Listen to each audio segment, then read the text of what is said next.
como fazer o encaixe da telha. Então, já está feito em diagonal. Agora vamos cortar.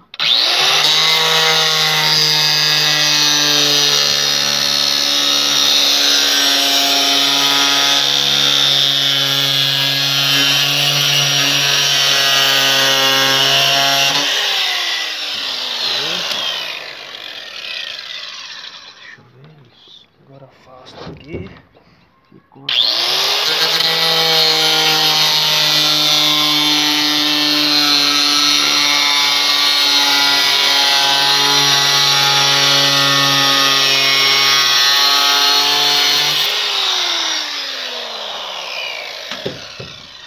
Tem que ter atenção que não pode cortar para a telha de baixo.